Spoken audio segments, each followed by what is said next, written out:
Okay, so hello everyone, we're back to AP CSP review, and this is a review on Unit 3 AP CSP program, and the unit is called Programming. We'll be reviewing 9 parts of the topic, which are what is programming, variables, math, string, conditionals, logical equivalence, procedures, repetition, and lists. So let's start with our first part. So what is programming? And I'm going to introduce pseudocode to you. But this is a really basic introduction, and I will be posting a new video on specific pseudocode and how they work for different types of variables on another video, because it would make the video too long. So pseudocode is a way to describe an algorithm or program using plain languages and a simplified code structure, and it can help you think through the problem and plan out how you're going to write your code and solve that problem. And it is often used in the early stages of your developing code. And the key points of the pseudocode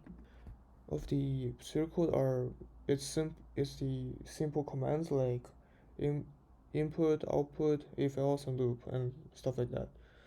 And it is indentation and structure, so you could use the indentation to show like loops or conditions, and for an iterative process you can adjust pseudocode easily without rewriting the actual code, and it is helpful for you to design complex algorithms. So in general, pseudocode is ideal for planning out functions, procedures, or entire programs, like before you code. And I'll be demonstrating you with a example of pseudocode. So let's say you want to create a pseudocode for a program that calculates the average of 3 numbers. So as you can see on the left, so we have start, and then we input the 3 numbers, number 1, number 2, and number 3, and then we calculate the sum and divide the sum by 3 to get the average and output the average, and that's the end of the code. And now let's look at it in how would it look like in actual code. So we can see here the code. This is what will be shown if we write it into real code. So start and then input, here's number 1, 2, and 3, and then we have the sum, so which is number 1 plus number 2 and number 3, and then we divide it by 3 to get the average, and we print out the result, and that's what's happening. And now we can move on to our second topic, which is storing data in variables. We can split this into 6 parts, which is naming, data assignment, data type, assigning a variable, reassigning a variable, and variable reassignment in context. So in naming, as we all know, variables all have a name that describes the thing that they store. And in most languages, you give the variable names that are that could represent the variable you're trying to store. This will make your code more clear for yourself and for other people to read.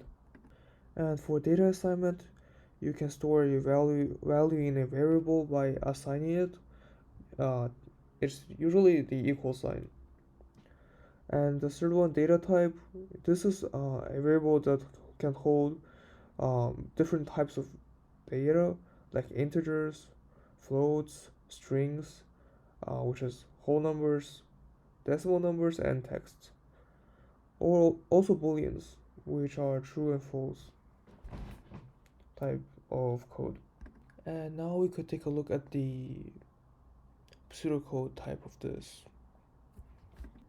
So you can see the code, and in this example, name is the variable that is storing this string, which is Alice, and age is the variable storing number 25. And then here we have the print. This one is doing the job of taking the value that is stored in name and age and outputting a customized message. So here we have hello and plus name, and then you are and plus age years old. So it will come out as hello Alice, you are 25 years old. And now let's take a look at assigning and reassigning variables. So